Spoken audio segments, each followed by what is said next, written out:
great partners in the legislature. I was trying to get through this and not holding you all up. It is pretty interesting. The Rehabilitation Service Commission, because I skipped over this, 8,500 people have been helped and removed from the wait list. These are people that need help. The list was 8,500 people long, and the list is gone, which means now people with these disabilities have an opportunity to get served. We're proud of that.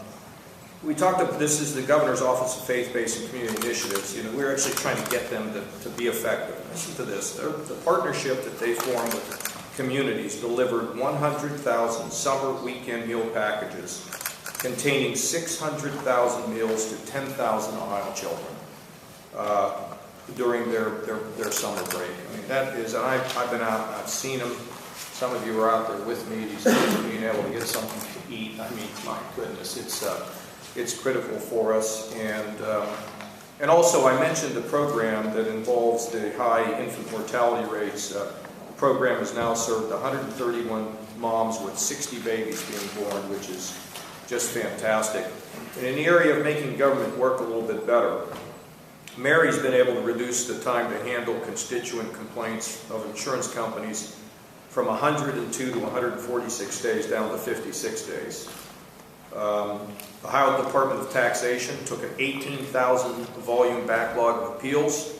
It's been reduced to 3,000. And some of these tax appeal waits have gone from as much as 30 months to being resolved in 8 to 20 days.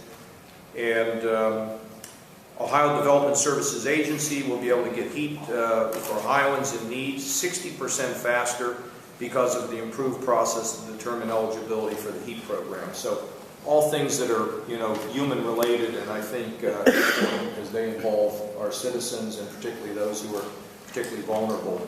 Well, we're going to miss Tom Niehaus. I've said all there is to say about Niehaus. All that needs to be said about Niehaus has been said, except it hasn't been said by everyone yet. So, Tom, it's been a pleasure, and we're going to miss you. I know you're still going to be around. We're still going to be buddies. You're still going to advise, but how about some perspective on these 2 years, or this last year in particular? Well, thank you, Governor, and thank you, Mary. It's been an honor to be part of a team that I believe has accomplished quite a bit, and it's hard to believe it's only been 2 years, because when I look back over the 10 prior years that I served in the legislature, I'd be hard-pressed to come up with as many significant legislative accomplishments as we've come up with in the last 2 years.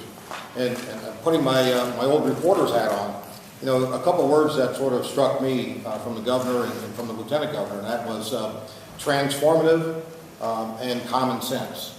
And let me pick on common sense for a minute. I mean, who would have thought, just by sitting people at the table with different ideas and talking about things, you could come up with a better way to do it and a faster way to do it? Common sense. You know, people back home look at us and say, why can't they just get along? It's a matter of common sense, just sitting people down and talking. You have an administration and a legislature that is willing to listen.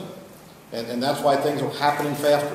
We're finding out from people back in the districts, what is it that they need to succeed? And then trying to fulfill those needs. Not always successful, but you have a legislature and an administration that listens and tries to accomplish those goals. And I think the results speak for themselves when we look at what's been accomplished. And I'm not going to recount all the things that the governor listed, and I know he skipped over some things because I think my list was 6 pages long of significant issues that we addressed. When I look at what we've done in terms of transformation, and I think if you look at the breadth and the depth of the issues that we've tackled in the last 2 years, it speaks to the need for we needed transformation. We could not just continue going along the way we were. We were bumping along the bottom, if not heading lower. It called for immediate action. It called for drastic action. And I appreciate the governor's leadership in helping us understand the gravity of the situation that we faced 2 years ago, and now to be able to look back and see where we are today. Long way to go, but my goodness, we are in a much better position today than we were 2 years ago at this time. And it's just been a great honor being part of that effort. In the Senate itself, I look back on certain accomplishments. I'm proud to point to the fact that we passed almost 88% of the legislation out of the Senate on a bipartisan basis. sitting down with first Leader Cafaro and then Leader Kernan. You know, common sense. Let's talk about some things let's talk about what we can agree on. Well, we know the things we don't agree on, but let's talk and work on the things we can agree on, and we did that in the Senate. It's truly an amazing process when you get people participating and willing to participate in the process. I look at what we accomplished with pension reform. I mean, we've been trying to do that for years, and yet we took one of the most politically divisive periods of time in 2012, leading up to the election, took a politically sensitive hot potato, you know, some would refer to as the third rail of Ohio politics, much like Medicare or Medicaid would be at the federal level.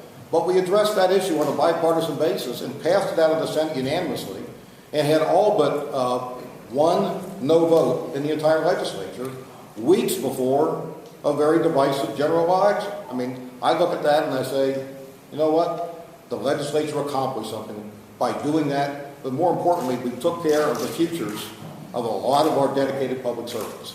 And that's one of the things I will look back on and say, that was a job well done on the part of my colleagues, because it was a tough vote. Anytime you are talking about changing someone's income, it is a tough vote.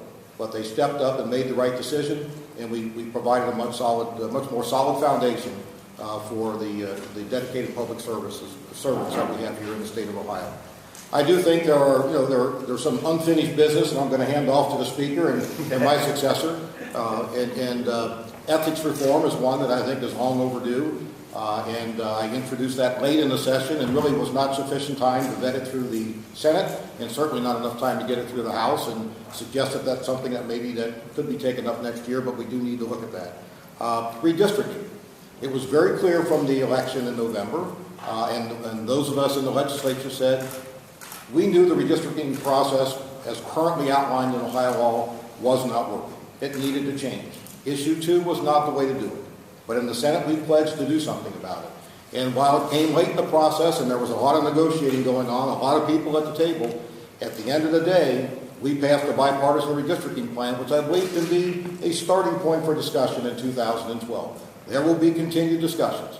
But we at least were faithful to the voters and said, we've addressed this, we've put something out there to talk about, let's have that public debate.